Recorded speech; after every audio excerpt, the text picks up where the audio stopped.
Ladies and gentlemen, welcome to the official TWitWoW Mock Superstar Shakeup 2017.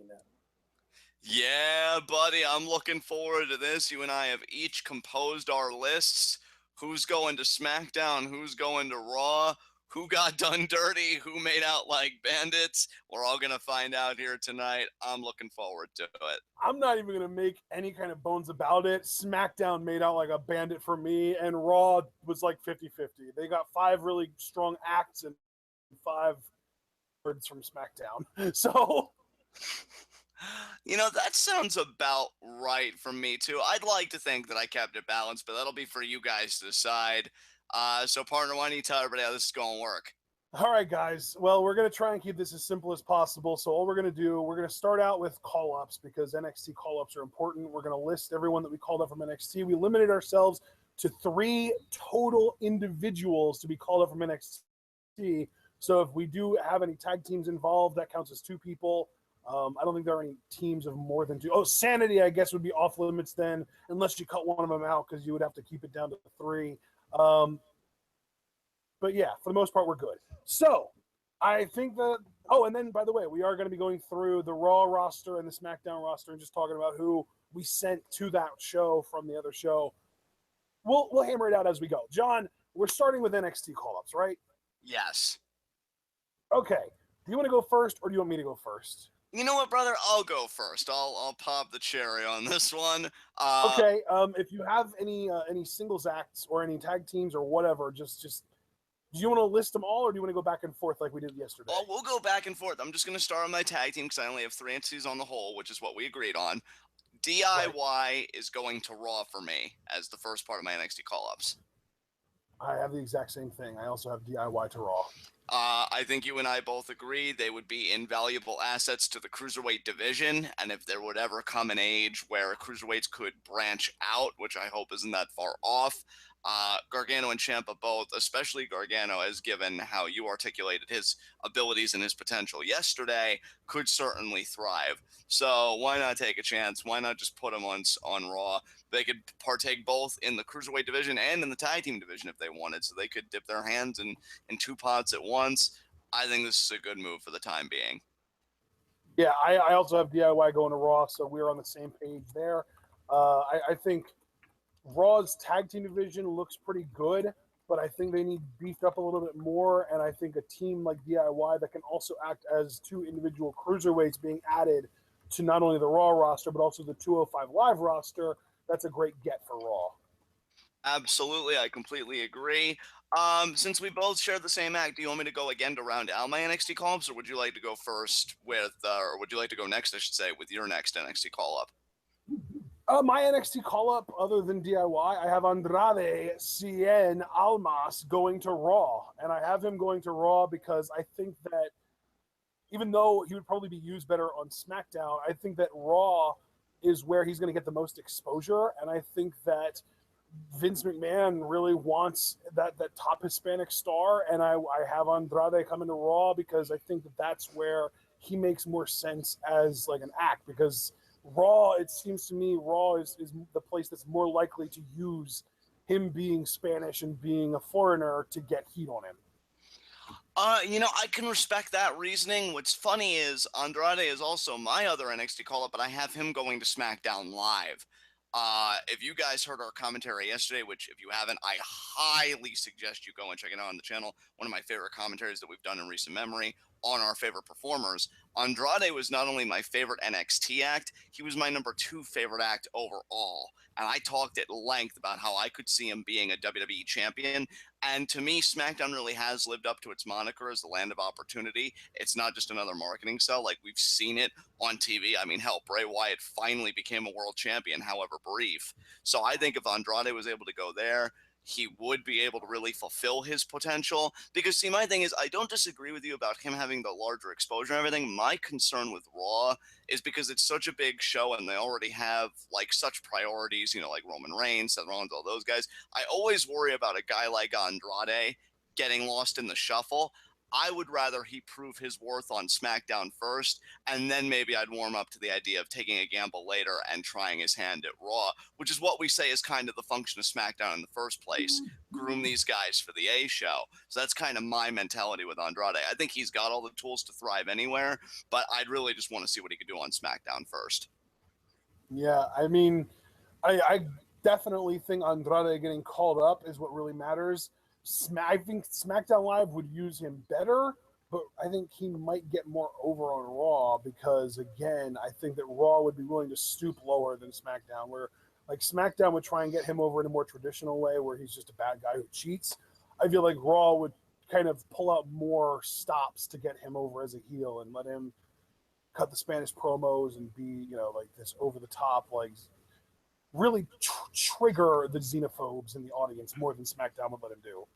See, now us disagreeing on brands actually makes me even more excited than I already was for his future. Because with the Superstar Shakeup being a 2-night event, if he does get called to Raw, I'll groan, but I think you'll be more restrained and you'll just be like, oh, we'll wait and see. And I mean, given your reasoning, I've trusted you before with mixed results, so I'll just have faith that they'll use him right wherever he goes. But yeah, it's funny that we both agree. It's just his home where we differ. Okay, so now we can actually get to the actual rosters. And because you and I have both already done 3 people, I'm going to let you go first, and I'm going to let you pick which show you want to start with between Raw and SmackDown. We'll start with acts that are going from Raw to SmackDown. So... Okay. And funny thing is, guys, before we went live, Ashton said we should organize our lists like from like biggest fish to the minnows in the pond. And that's all right with me because the first act I'm going to list, I think will surprise some people.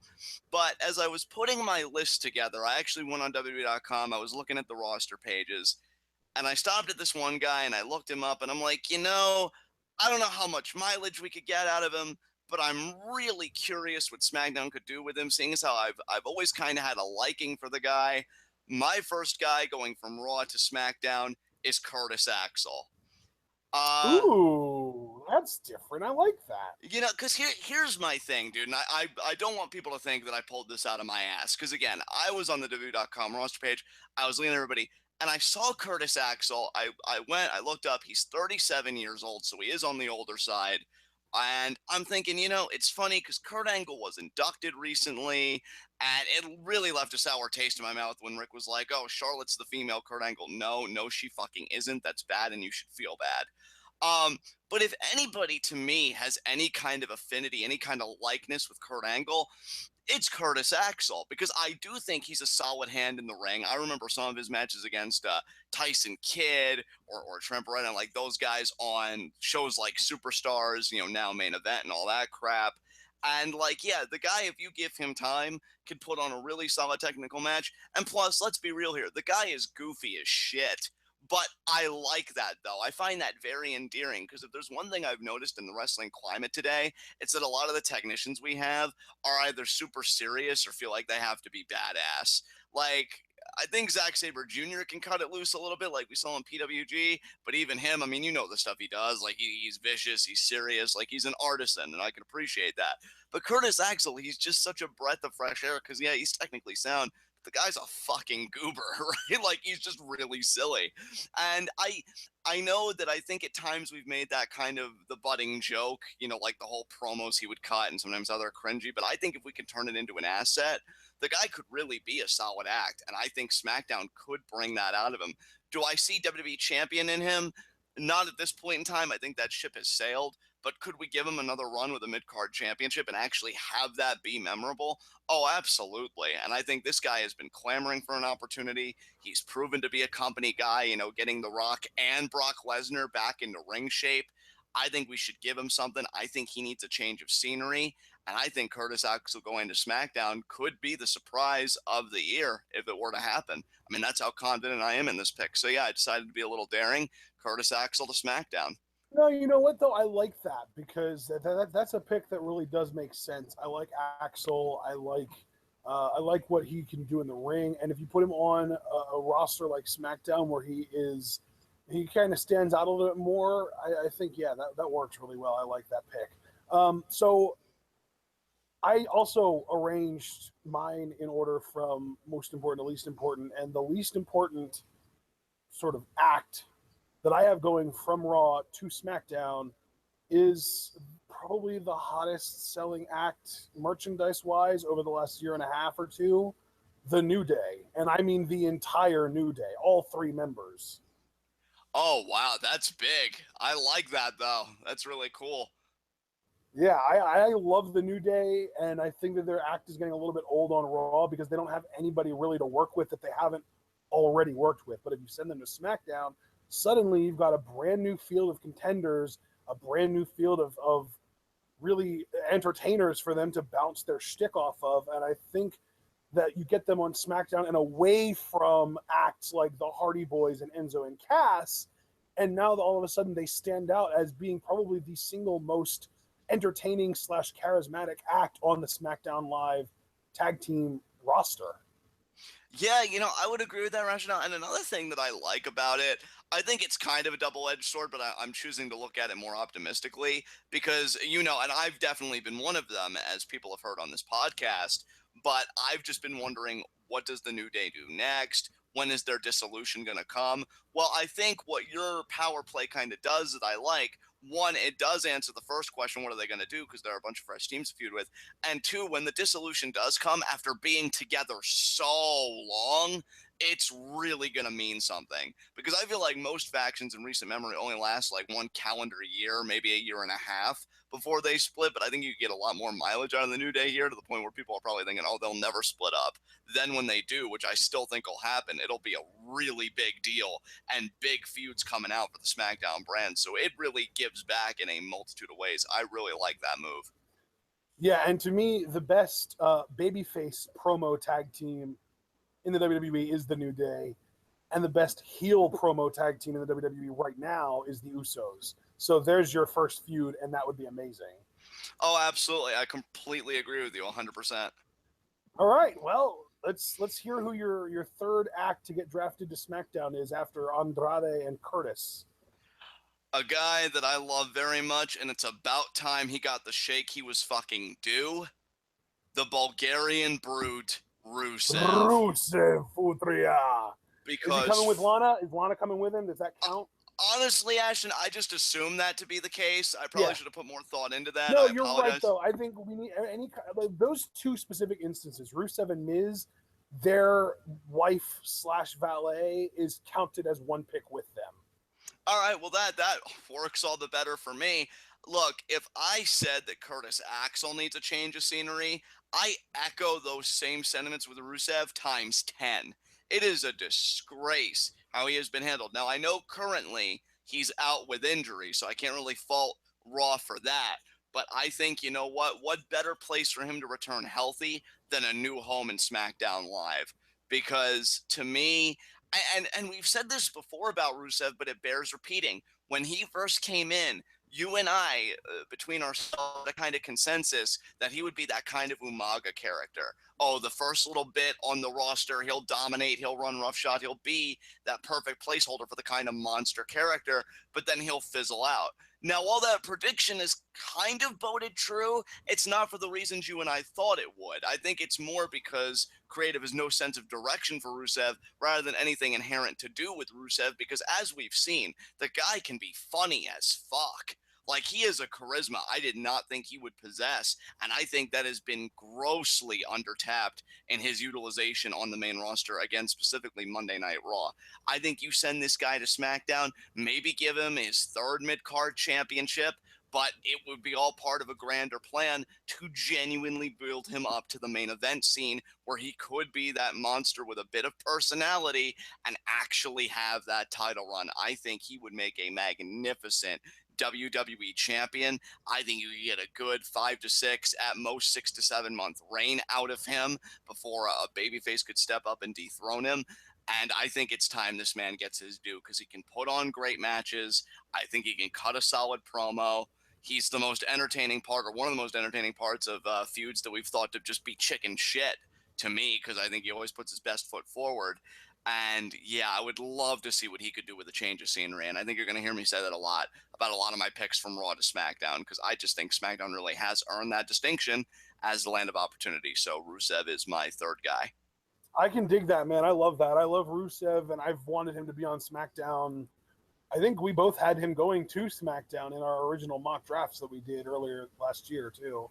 Yeah, absolutely, man. Absolutely. Yeah, all right. Well, up next, I have another tag team. I didn't even think about this, but I have 3 tag teams going to SmackDown from Raw.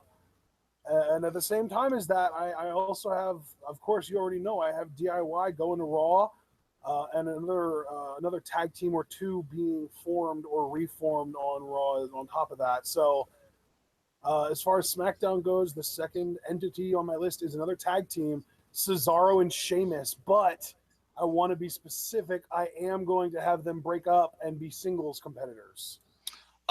Very nice. Very nice. Love that pick a lot. I think that on like the first night that they are officially members of the SmackDown Live roster, I would hold like a battle royal for number 1 contendership for the WWE Championship, have them both be in it, and have one of them eliminate the other, and have this like look of betrayal on his face in an attempt to become a single star. And that would be like the whole story. And then their first feud would have to be with each other, unfortunately. But honestly, if I had the book, I would just have Cesaro win clean like twice in a row and end it. Yeah, absolutely. I mean, that's kind of how their feud turned tag team even started. Like Cesaro just seemed to have Sheamus's number, and then they fumbled the ball. But yeah, I love your mindset here, and I couldn't agree more with you. All right, up next, what do you have in your next SmackDown pick?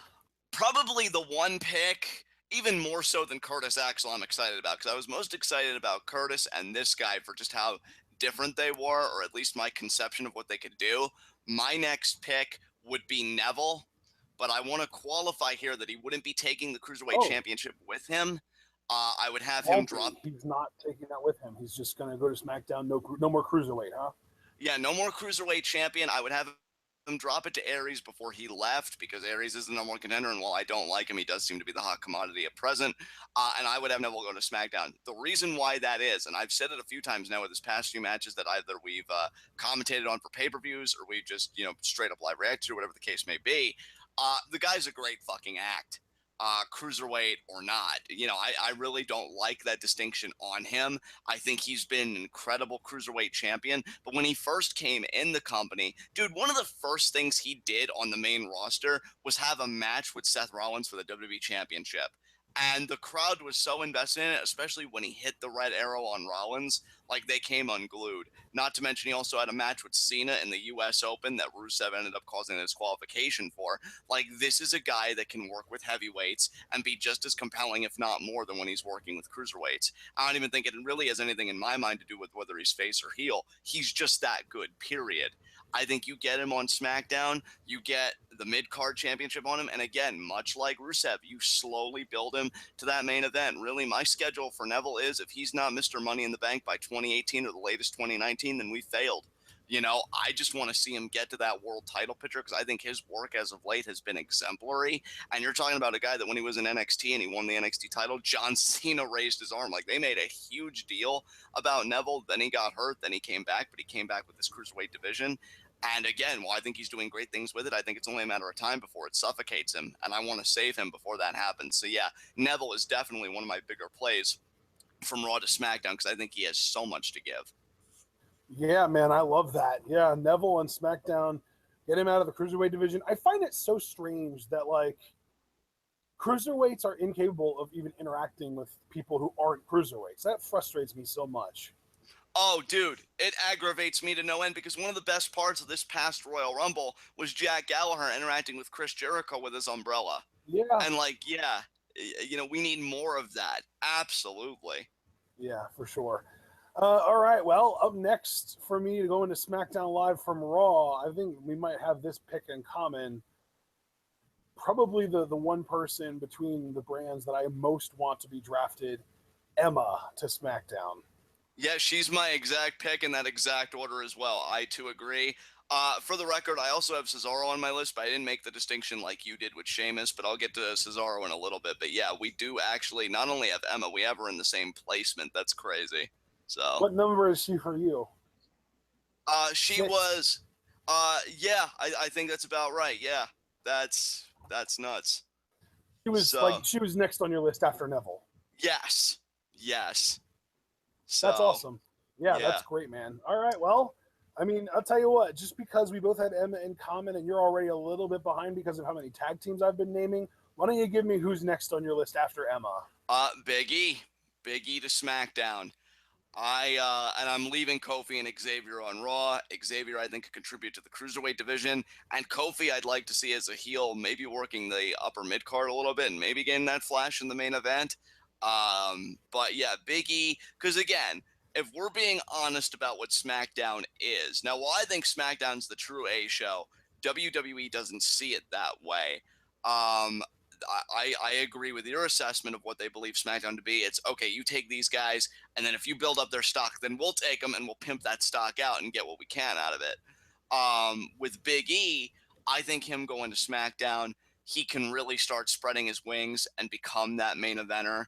And really, I would change the formula here. If you notice with Rusev and Neville, I said, oh, let's do it slow, mid-card title, then either just straight world title or you take another kind of pit stop with Money in the Bank. With Big E, I have him going after the biggest guy, like in there, and just immediately going up and saying, look, Xavier and Kofi, they were my boys, but I'm separated from them now. The fun and games are over. I got to focus on me, and I want that. And, gesture at the WWE Championship. I think Big E versus Orton sounds like an exciting match because he's the current champion. Big E versus Bray, if he sticks around, would be, an exciting match. Like, Big E is just that guy. I want to see him work with everybody. And yeah, I'd have him be WWE champion, which, so many people have been calling for, for a multitude of different reasons.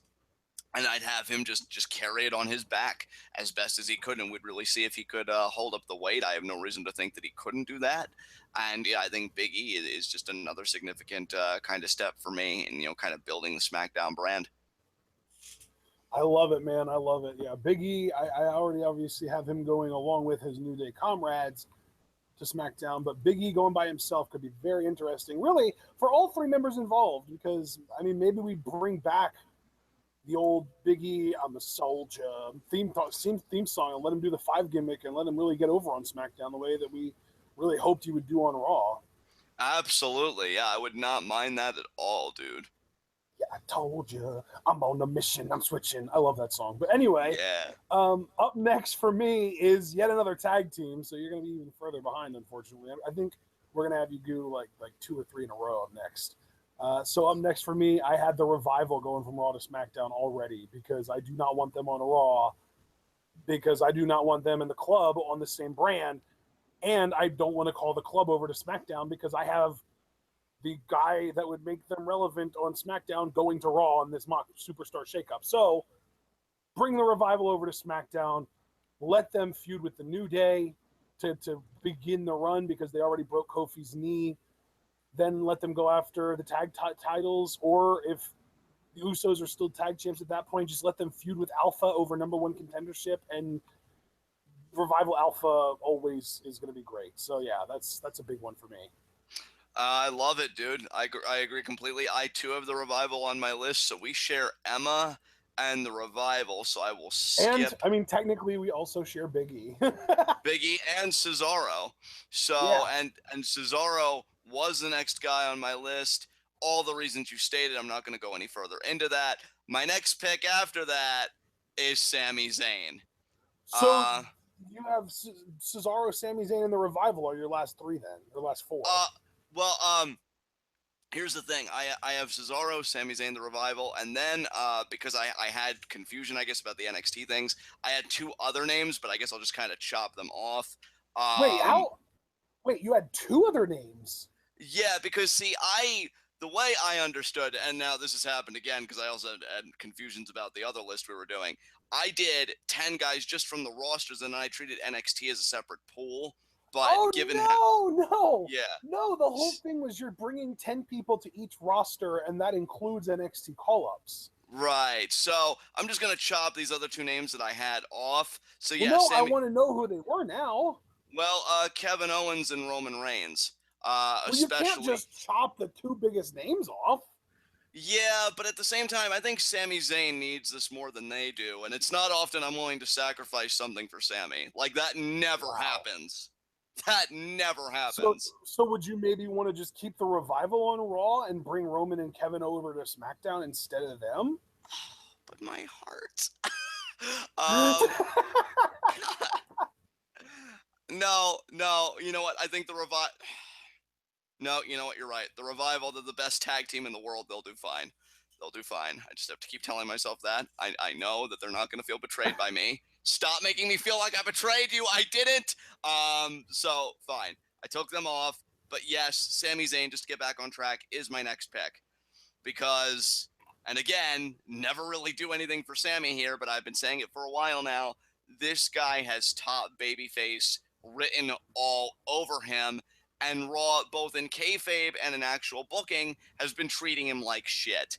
I'm not saying that I never want to see him buck up against like a heelish authority figure, but see, the thing about that is you got to give Sami some wins to keep me invested, and I feel like he really hasn't gotten one over on Stephanie or anybody. I feel like he hasn't really done anything momentous in his career. It has gotten so bad that Bullet Club versus the Shield has been like, yeah, Sammy is no longer Bay.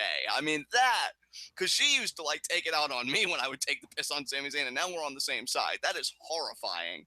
And I think it's all because of horrendous booking. I think you put Sammy on SmackDown, and again, not to come off as like this old traditionalist, but yeah, you finally give him that fucking mid card title run. And then honestly, I'd go beyond just straight into a world title or Money in the Bank. I'd have him win a fucking Royal Rumble at #1 because this is what a guy like Sami Zayn was fucking made for.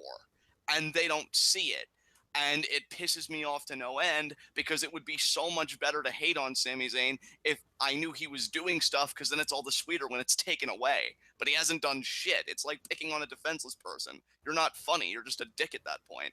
So, yeah, Sammy to SmackDown. This way he can actually have a fucking career and people can be reminded of why he really is one of the best assets that the WWE has.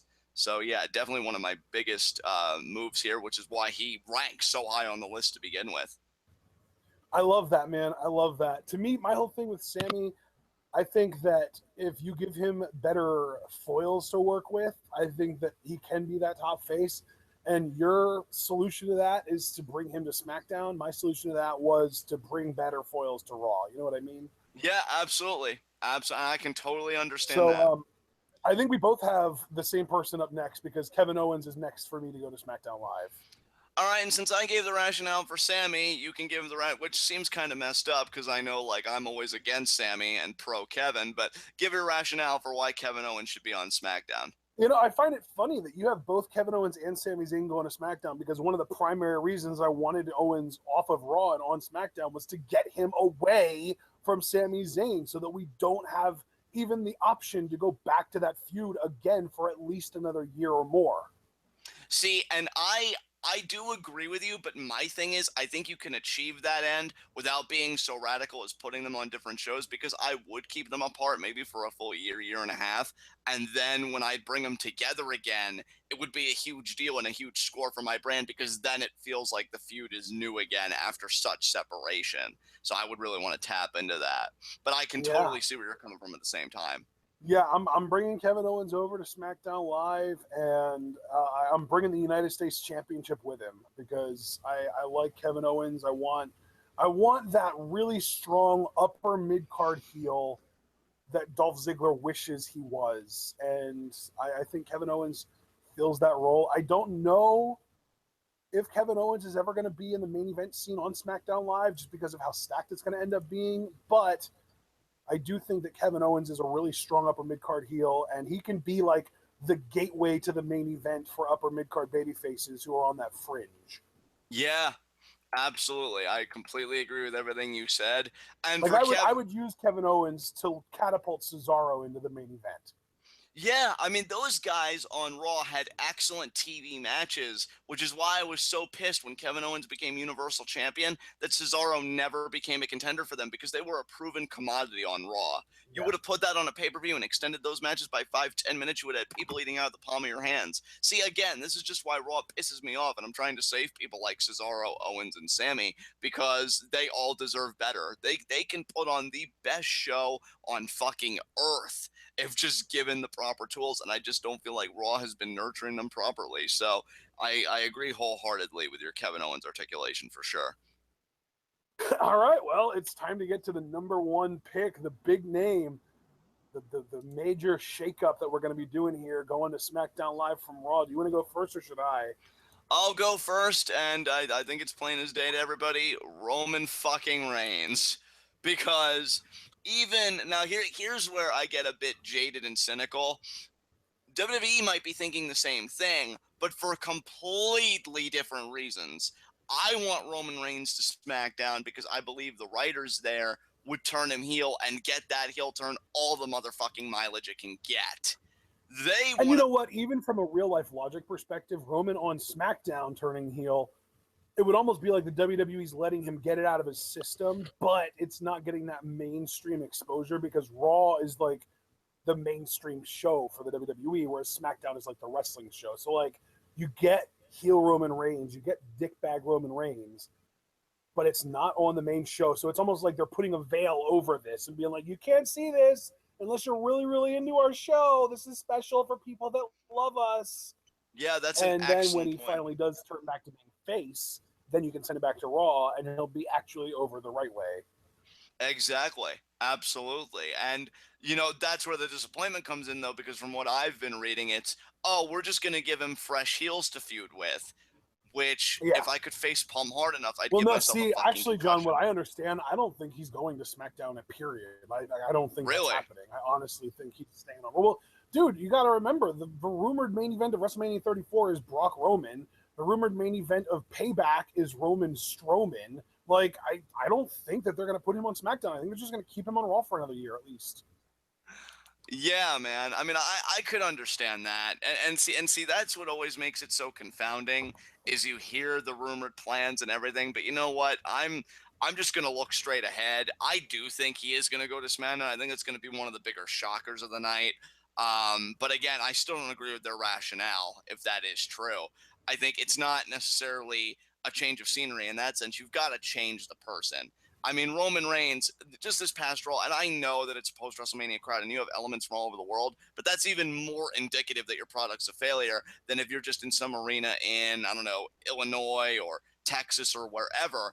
I mean, drowned him out for 10 minutes, and then the only thing he could say, which wasn't even remotely babyface like, in my view, this is my yard now. Like, he's a natural born prick. Let's stop trying to deny it. I'm not saying the guy isn't nice outside of kayfabe. That's not my claim at all. But he's great at playing the douchebag.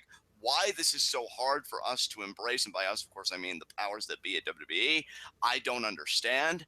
But if I was putting him on SmackDown, that'd be the first fucking thing we do within at least 3 months. Because I wouldn't want to do it straight away because I think people would see it coming. I'd want to give enough distance to where it may still be kind of a surprise. But yeah, it wouldn't be that long at all that we'd turn him heel. And then he'd do everything that you and I have always said he could do: win the titles, headline the pay per views, cut those promos, everything, the works. He'd be leading the brand. And yeah, like you, I could agree with that ending. When he's gotten it out of his system, then you could put him back on Raw, and hopefully he could be that babyface that they really want him to be. Because right now, just the way they're trying to do it is horrendous. Wait, how does it go? Square peg in a round hole. That Yeah. is Roman Reigns on Raw right now. So yeah, Roman Reigns is my top pick from Raw to SmackDown.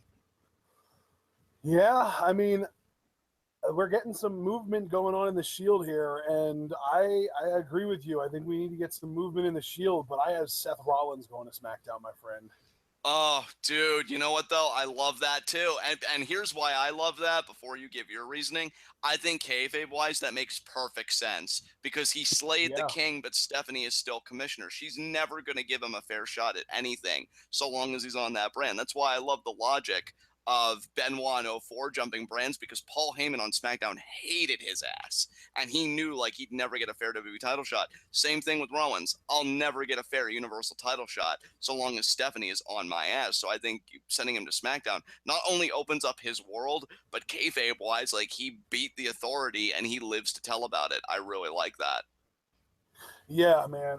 To me, Rollins is at a point now where who does he feud with? Like he already beat the top guy on Raw. You're not gonna outdo beating Triple H at WrestleMania. So the only place for him to go on Raw is down, or we could trade him to SmackDown and maintain his positive momentum. Right. Yeah, and I definitely see where you're coming from. That logic seems solid to me, for sure. Yeah, I would probably put Rollins in a feud with like a Bray Wyatt, or since we just brought him over, a Kevin Owens, or somebody like that. Maybe even like a Sheamus, since he's on SmackDown now. And I mean, we could do Rollins Corbin. That could be really interesting. Yes. There are some really interesting options with Rollins being on SmackDown. Whereas on Raw, it's pretty much just like the cupboards are dry, I feel like. And like, what's he going to do? Is he going to like feud with, I mean, I could see him feud with Joe, but there's nobody after that. Yeah, you're right. I mean, the well really will have run dry after that. And, even though I don't think it's going to happen on the actual shakeup, that would kind of invoke the possibility of AJ Seth being a thing, which I think is a WrestleMania main event waiting to happen. And yeah, I just love everything about that pick, dude. That's great. All right, up next, we have got 10 more picks here for Monday Night Raw. And I hope that while I was doing some of my explanations, you were thinking about which acts you're going to kind of cut out, because, again, we're trying to make sure that there's only 10, and you already have 2 taken from DIY. So you have 8 left for Raw. Yeah, do you want me to go first for Raw since you went first for SmackDown? Yeah, that's fine.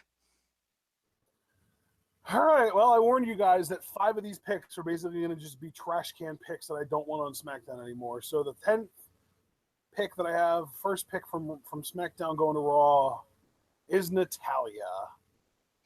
I have Natalya on my list as well. I completely agree with you.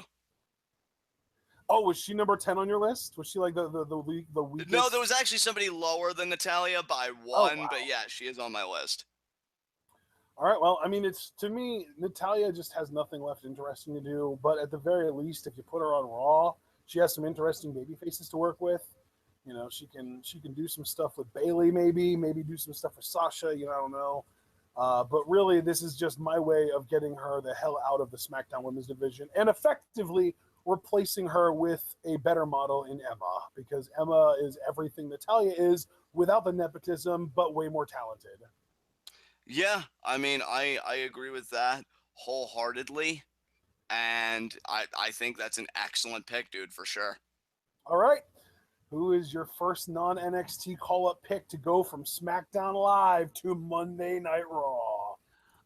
Kurt Hawkins, actually. Aha! So you're doing the old trash can tactic as well.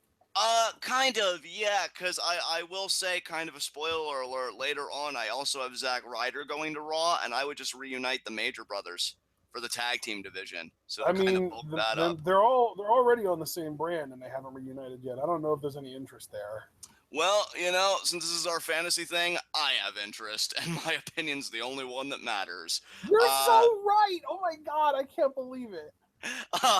Thank you. That was unexpected. But yeah, no, I mean, I get what you're saying, and you're not wrong. It's just, I feel like Raw's tag team division is kind of a bore. Literally, the best thing that's happened to it is the revival coming up this past Monday.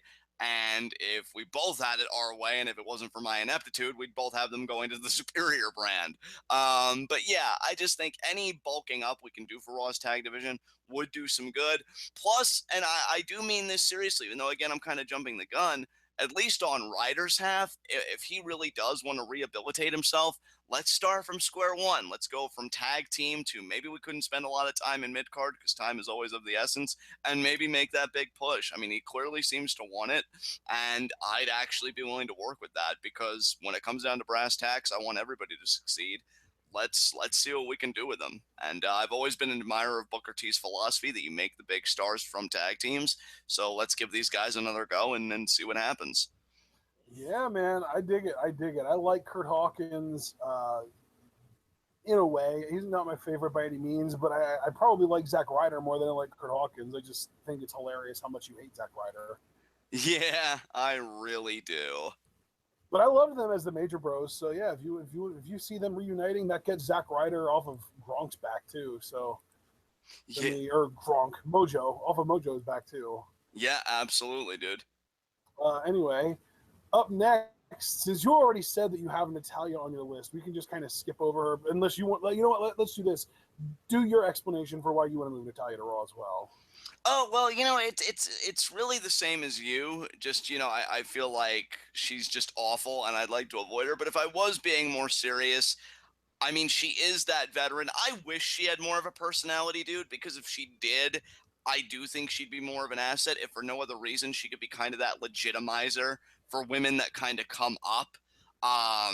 For example, like Bailey being that kind of underdog champion, or at least the Bailey that we love and that Raw's kind of muddled a little bit. I could see Natalia being kind of like that locker room bully and picking on Bailey and this and that. And again, if she had the promo chops, like I could actually see that being an entertaining program. But she's a charisma fucking vacuum to me, with her best line being, "Are you following my cat on Instagram?" No, I'm not. Shut the fuck up. Sorry, I got really triggered there. I hate her so much. John, why in the world would you apologize for telling the truth? You know what? You're right. Fuck you, Natalia, and your cats. They love TJ better anyway. But yeah, like it really is a shame that she falls short where it really matters, because given that she's been with the company so long, that in itself could be an asset character-wise, but she just doesn't have the talent to carry it. So I wish I could provide further justification other than Natalia, every time I see her, makes my brain tumor grow at least 2 centimeters wider. But yeah, that's really the only justification I have, is for my own personal welfare. And at the end of the day, is anything really more important? No, of course not. That's why I'm doing this stuff too. For example, my next pick to go from SmackDown to Raw is Aiden English. Nice. Let him sing on Raw. I won't be watching. Yeah, let him sing on Raw, but you know what, though? I feel like that's kind of like him personally, his interest has kind of been heightened a little bit with Simon Gotch's release. Now, I'm assuming he'd get lost in the shuffle. Maybe he'd form a tag team with Titus O'Neil, of all people. Maybe Aiden would contribute to the Titus brand. But, I mean, yeah, I do think there's more to that pick, even if just a little bit, than just, oh, he can sing there. I mean, I agree with you. Maybe we'll get a repeat of the Aiden English versus Big Cass feud from NXT, except it's booked on Raw, so Cass would win every single match easily. Yeah, he would, because I mean, being different, what's that? But yeah, you're right. Raw would totally just run with that. They'd be like, Cass losing? No. And you know what? I have no qualms with that. I like your pick of Aiden to Raw. Moving right along, because I already mentioned Kurt Hawkins, I mentioned Natalia. You guys already know about Zack Ryder, so I'll be skipping him, onto the next number before that. But my next pick is Kalisto. Should be fairly obvious. Oh, I have Kalisto on my list as well. Twinsies. Twinsies, indeed. I mean, should be fairly obvious. Cruiserweight with no cruiserweight division. That just seems criminal. Let's get him on there. Let him compete for the title. And honestly, if he would just keep his promos, very minimalist, not really say much, I think he could be a fine cruiserweight champion. That would work too. Or maybe even non-existent. Yes, I think his promos could really be something. I mean, why the fuck not? I think he could really be invaluable to the cruiserweight division if he could really just get his shit together. And I am kind of taking a chance on him with this, because I'm actually kind of really digging the cruiserweight division at present with Neville leading it. And I think Kalisto could add something. And I just hope that I wouldn't be wrong. But yeah, Kalisto is on my list. Yeah. Kalisto is also on my list for 2 reasons. First of all, yes, cruiserweight division, but also let's reunite the Lucha Dragons. Yes, absolutely. Great idea. So again, helping the tag team division for sure. Exactly. Yeah. Okay, man, I feel like we're really zooming through this. You only have 4 people left on your list, as do I. We both have 4 people left, so since I started, I'll go first again. My next call up or call across, my next person to be shaken up, my next superstar shakeup, my next, whatever you want to call it, my next draft pick, damn it, is Apollo Crews to Raw. Actually, because again of my own ineptitude, I know we shared Apollo originally, but he was the guy I took off. But that doesn't mean I love the fact that you did it any less. I think that's a great maneuver. Yeah, Um, Apollo is absolutely doing nothing on SmackDown, and that's not to say that he wouldn't be also doing nothing on Raw. But I think that because he's this big, like thick, like muscled up guy, he's got a better chance of getting booked on Raw than SmackDown. I agree with you. I agree with you. I don't see anything wrong in that rationale, and I would actually be rooting for him to get more And exposure. also, I also do this partially because I don't want there to even be the possibility of him being added to the New Day because racism. Yeah. Oh my God, you're so right. Oh, I cringed just so hard right there. Oh my God.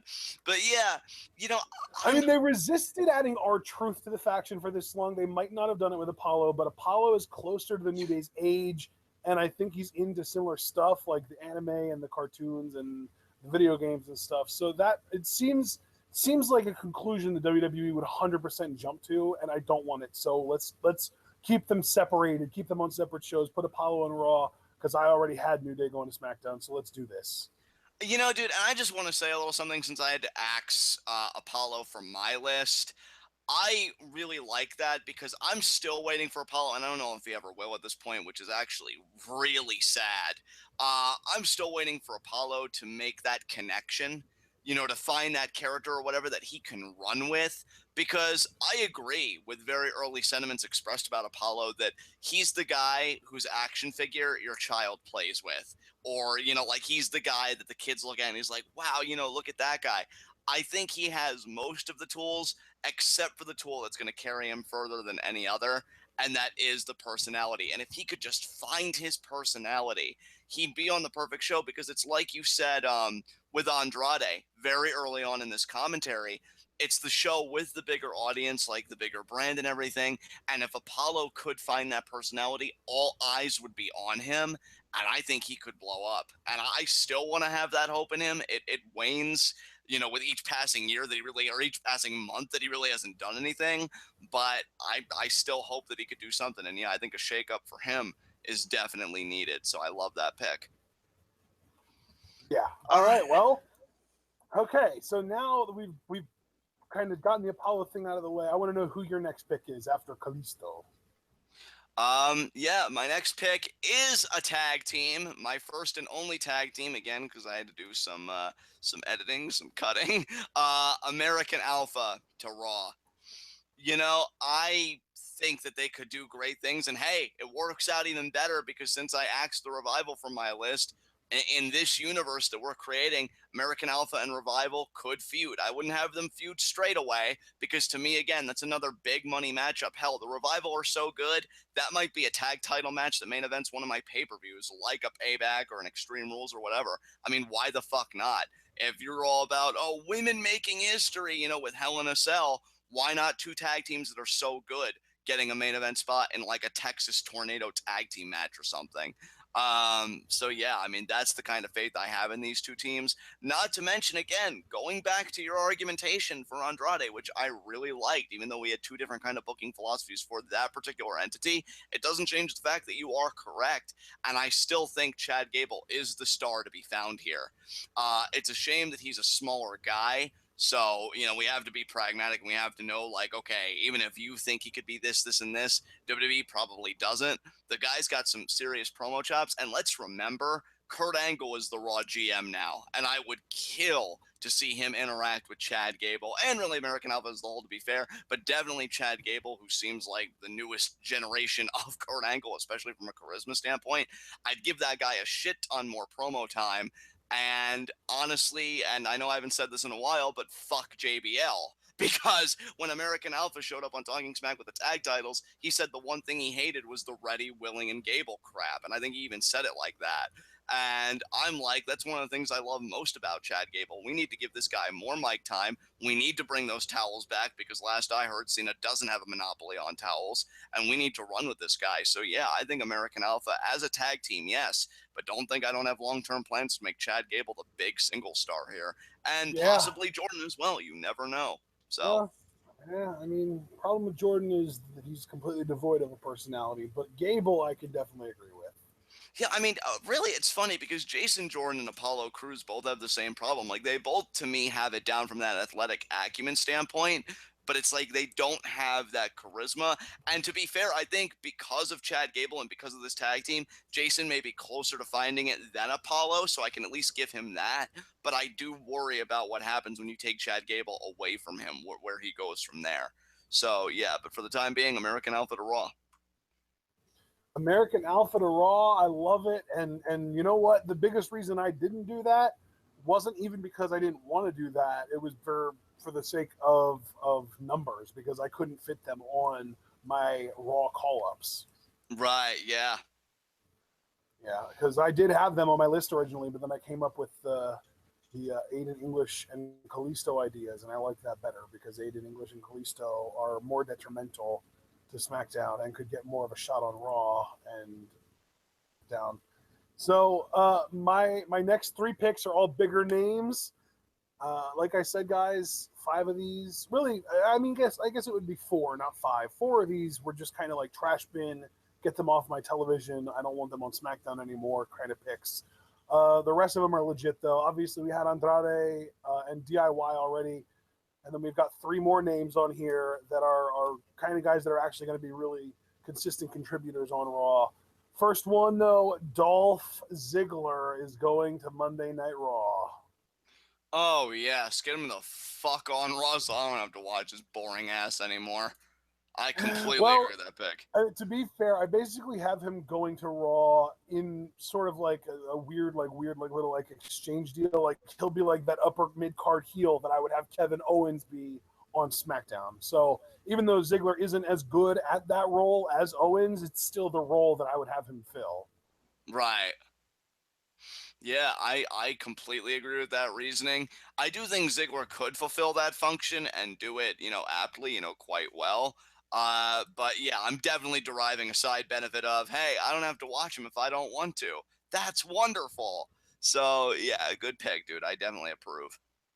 All right, man. We're getting down to the nitty gritty. Who's your second last call up to or call over or draft pick to Raw? Yeah, because I asked Paula that move things a bit more quickly. My next pick is Dean Ambrose. Uh, Whoa! That's switch also my next pick, dude. We're on the same page there. switching mid-card champions up, which I think is cool for one. 2, I think Dean Ambrose, for my taste, has really done all that interests me on SmackDown, and I think he needs a shot in the arm. And 3, if I'm being honest, I know this is probably the most objectionable opinion. I agree with my friend James, who actually wrote about this on Ringside Fanatics. Go check his article out. He's a great writer. He would turn Ambrose heel on Raw. And I'm not saying I'd turn Ambrose heel right away, because I do agree with you, Ashton, that I think we need more baby faces than heels. But I think there'd have to come a point where Dean would turn heel for me, maybe when I feel more secure in the babyface aspect of the brand. And yeah, I think Dean going heel and really being able to be the guy that we all fell in love with, in FCW and even before that, that could be a major tour de force for the brand that a lot of people again would get to see. So yeah, Dean Ambrose not only is just a mid-card champion, but hopefully without too much weight, a future main event heel with that Universal Championship. So yeah, Dean Ambrose is my second to last pick. I like I said, I also had Ambrose in this exact spot, but my reasoning is a little bit different. I would want Ambrose to stay face for a while, and I don't mean just a while as in like a couple months. I mean a while as in like a year plus. Like I would want him to stay on Raw as a face up to and maybe even including WrestleMania 34, and I wouldn't even want to bring him over to SmackDown in the post WrestleMania Superstar Shakeup, because I want him to have that slow burn, and over time, I want him to, as a face, turn heel while an already heel Roman Reigns would slowly begin to turn back to being a face. So that would be my transition period. I want Roman to turn heel at like the next freaking pay-per-view or like the next Raw. So as far as I'm concerned, Roman is a heel right now. So like that's where I'm coming at here. Roman is my top heel on Raw. And obviously Brock would be in that category too, but he's not going to be around. So Roman is my top full-time heel on Raw. I want Ambrose to come in as a babyface. And then in like a year and a half or so after Roman's gotten all that healing out of his system, I would have him and Ambrose feud, and I would do a double switch. I like that. That's actually very well thought out. I really approve of that. That's cool. Yeah. So that's my reasoning for having Roman on on Raw and then moving Ambrose over and not turning Ambrose heel right away. So now we get down to the final pick. You went first for SmackDown, so I'll go first here. My final pick from SmackDown over to Raw, something that I'm predicting to happen in real life as well, AJ Styles. Yeah, I'm predicting it to happen for real as well. And given how good AJ is, it's the only thing holding back the tears. But how would you handle AJ here since he's your top pick? I mean, AJ to me is a guy who you put him on a Raw and he's instantly the top babyface.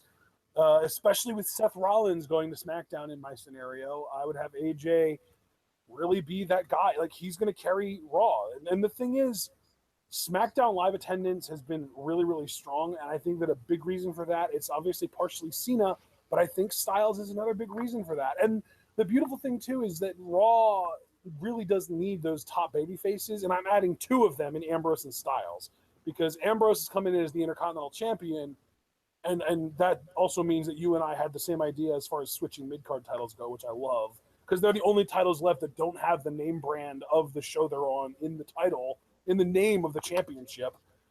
So yeah, you switch the US and IC titles. Ambrose goes over to Raw with the IC title. He is the upper mid-card face. And then as far as the top face goes, it's between Styles and Balor. And I think that's a really strong mid-card or upper like main event face collection of guys. And the only real downside is that Styles and Balor are both on the smaller side. And you don't really have any like big baby faces, but I'm expecting a Strowman face turn over the next year or so anyway, so that fits him as well. So like, I think that Raw is going to be in really good shape with this new roster with Styles and Ambrose, and only having really lost Seth Rollins from their like top babyface roster. So yeah, I think Styles is going to be that guy, man. I think Styles, Ambrose, and Balor are going to be the heart and soul of the Raw roster. Very interesting. I do like that. I do like that very much. All right. I guess with that said, it's time for me to reveal my number one pick. I have John Cena going from SmackDown to Raw. Wow, I did not see that coming. It's funny though. It's funny that I even said the two biggest reasons SmackDown live events are doing so well, it's Cena and Styles. I pick Styles, you pick Cena. How hilarious is that? And to me, and the only reason I made this move was I know it's not going to hurt SmackDown much because notice the one guy I didn't touch, Shinsuke Nakamura. I think he'll be able to bear the brand on his back and fucking run with it. Now, as to why I chose Cena specifically, and this is where it gets a bit interesting, this is probably the most inconsequential pick on my list. And I say that because he's a part-timer. He is a part-timer now, yes. That's why it's really diminished in value, say, if I did this, I don't know, 5 years ago or however long. But every time he comes back, I have him doing something that matters. Whether it's him refeuding with Brock for the Universal Championship, which I wouldn't begrudge if I'm being honest. Samoa Joe is definitely on my fucking radar. I think Joe needs a legitimizer bad. Because not to mention, dude, now we have the Ambrose Cena WrestleMania main event that I've wanted for so long. Yeah, the main event you've wanted, dude. If Balor would ever turn heel, which I know that's like not part of my plans necessarily, but we got Balor Club versus Cena. You know, to me, Cena could give a lot to the Raw brand in terms of matches, and let's be honest, that's the biggest thing he has to give with his new part-timer status is quality matches and quality matches that put these guys over. Hell, to be perfectly honest, I know it's not popular. We've talked about it a million times, but fuck it. It's my list. I do what I want. Because I'd even have Cena feuding with a babyface Seth Rollins. Because maybe Cena would kind of have that shit-eating grin because he cut that promo so long ago that the Authority was going to turn on Rollins, and maybe he'd be condescending. Oh, well, I'm glad you found your way, kid. or whatever, and Rollins would take offense at, like, I'm Seth freaking Rollins. You don't talk to me that way. And they do another program, except Seth really has so much to prove. There's not going to be a fucking Jon Stewart or J&J Security or any of that crap. It's just going to be Seth freaking Rollins and John Cena. Yeah, look, let's be real here. John Cena is a part-timer again. The two biggest things he can contribute is being a match of the year kind of maker, and I've been enjoying his in-ring product recently. Had my qualms with this most recent program, but it's whatever, and I think his promos have been fire. His stuff with AJ, I think, was some of the best stuff I've ever heard from him, and I think if you give him guys like Joe, Balor, Lesnar again, which is treading old ground, a babyface Seth Rollins, there is stuff for him to do. In my mind, Dean Ambrose, which again is the match you've been clamoring for. Hell, even a heel Kofi Kingston stepping up to Cena. Hell, he's a part-timer, and as long as I'm paying him good, he should be able to work with whoever I want him to. I said earlier that Big E would be the only guy I'd take one place. A heel Kofi Kingston, he may get a chip on his fucking shoulder and be like, oh, I've been here just as long as you, and yet I'm still putting in the time 150%, whereas you're off shooting movies, what the fuck ever. And they may have a one-match pay-per-view program or something. I would have him work with everybody. And yeah, I think he's both the most inconsequential and yet the most significant pick. It's kind of a paradox on my list, and it's just for those reasons. So yeah, John Cena to Raw, big time. I dig it, man. I love that we're both doing these big shakeups. I mean, you've got Cena and Ambrose going to Raw, and then Roman Reigns and Kevin Owens to SmackDown, and Sami Zayn. That's a pretty big one too. I've got Ambrose and Styles to Raw, and then Owens and Rollins to SmackDown. So we had some very similar ideas, and the most similar idea I think we had was the swapping of Ambrose and Owens, swapping the mid-card titles. I love that idea. I think it would be really cool if they did that in the real world. And you could even have a moment where like Ambrose gets hot that Owens is going to be on SmackDown, and he demands to be traded to Raw because he wants to be the representative of that mid-card championship, and he gets angry about it. Like, yeah, I could totally see that happening. So, man, I love it. I think this has been a lot of fun. This was a really fun thought exercise, and I'll probably be doing this again next year around the same time. So, final thoughts that you want to get out regarding these different things, or what you think is going to happen in the real world?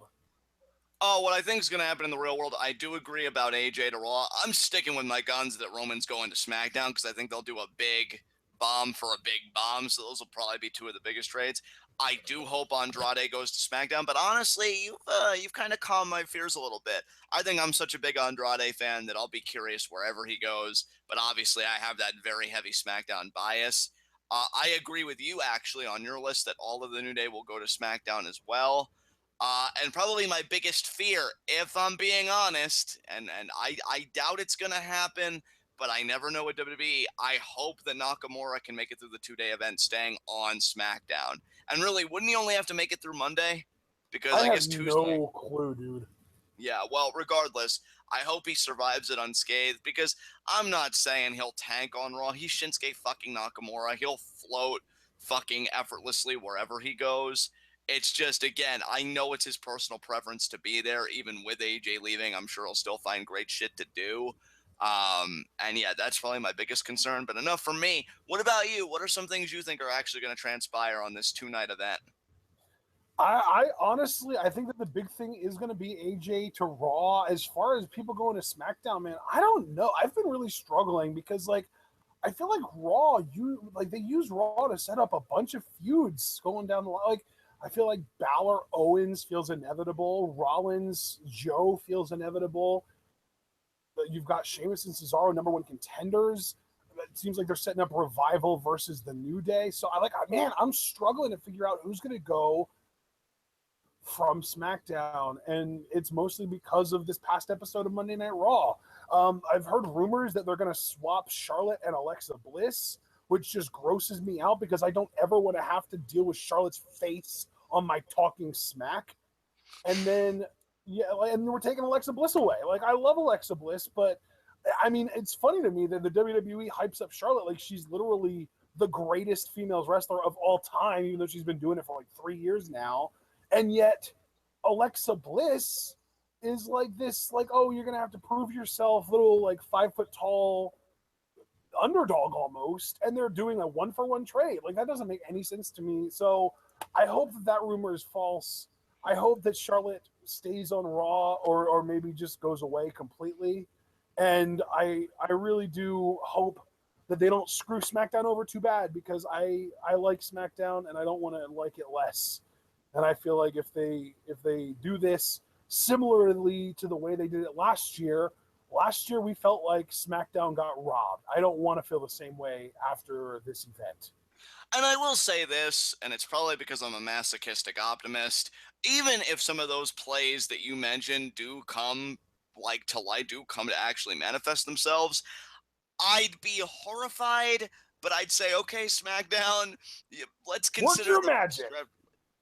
Yeah, work your magic. You cleared level 1, which was the draft last year. The shakeup was level 2. Clear level 2. Because even with Charlotte, again, and I am saying this, fully acknowledging that all the deficiencies we have ever noted about her stand true, but maybe they could help her find a voice that isn't hers on SmackDown. Like, I noticed with Talking Smack, people do seem more comfortable. I think Baron Corbin cuts a better Talking Smack promo than he does an actual SmackDown promo. I think because he's more freeform and really just, casual and being himself. Maybe Charlotte could find her voice that isn't, hey, I'm a Flair, guys. I want to believe that SmackDown could do that. So I don't know. Maybe if we do get Charlotte on SmackDown, we won't get Charlotte. We won't get Ric Flair on SmackDown, so they'll keep them separate. And maybe Charlotte will go back to having an actual identity, like you're saying. And I mean, that would be wonderful. Yeah. Maybe somebody will remind her that you're holding a literal tool that amplifies the volume of your voice, and you don't need to shout into it in order for people to hear you. God damn it. I mean, dude, here's the thing. People tell me all the time that, like, my voice booms and it carries, and I can't tell you how many times when I'm talking to people, they tell me to quiet it down a bit, I guess because my voice is so naturally loud to them. Certainly somebody could tell Charlotte the same thing. Like, hey, it's a mic. Tone it down a few notches, okay? But yeah, let it do the job for you. Exactly. I mean, look, I think Charlotte, first of all, I hate all the adulation she's gotten. And I'm not talking like from regular people, because obviously they're all entitled to their own opinions, but actual institutions of media and stuff. I mean, do better. Do not encourage this shit. And I feel like they have. So really, for me with Charlotte, maybe it's a chance for her to start at square one, but it really does kind of tempt that line between the doable and just flat out miracles. And I think Charlotte's really straddling that line and just teetering over to the miracle side. But we'll see. With that said, you can take us home, brother. All right, ladies and gentlemen, make sure to check out the description for links to our Patreon, which if you would like us to start live reacting to Monday Night Raw, you can donate there, get us up to our community goal, or you can buy a t-shirt on Teespring. That is also in the description. And then if you're interested in interacting us outside of just, chat here in the live feed, you can follow us on Twitter. Both of our Twitter links are in the description, or you can like our Facebook page, also in the description, or check out our subreddit. I will admit I only really ever check out the subreddit after I've posted a video to it. So if you post something on the subreddit and I miss it, I apologize. Send something to me on Twitter and I'll be more likely to get it.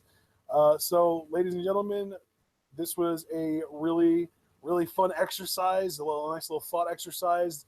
Hopefully the real life draft or superstar shakeup, as they call it now, is going to be one that actually helps both brands rather than just helping Raw and screwing SmackDown over like the draft did, the original draft. So we're going to call it here, and we hope that you all enjoyed this little exercise, and we will see you all, I don't know, either Sunday or Monday. Depends on how things shake out. John, do you want to do a little bit of a Raw, like a retro Raw draft episode on Monday where we do the review of the first ever episode of the draft on Monday Night Raw back in 2002? I'd be down for that. Yeah, that's fine. All right, guys. Well, stay tuned for that on Sunday night. This is going to be PW Gregory's Patreon requested review. I'm pretty sure it was a review and not a live reaction, but either way, it's going to be on Sunday night at, you know what, since it is Paul and since he is in the UK, we'll do it an hour earlier than usual. We'll go live at 7 p.m. instead of 8 p.m. So, hey, there you go, guys. We'll see you all Sunday night at 7 p.m. for our review of the first ever draft episode of Monday Night Raw, and then we will be live reacting to Monday Night Raw the following day because of this whole superstar shakeup thing. So see y'all then. Make sure you stay tuned.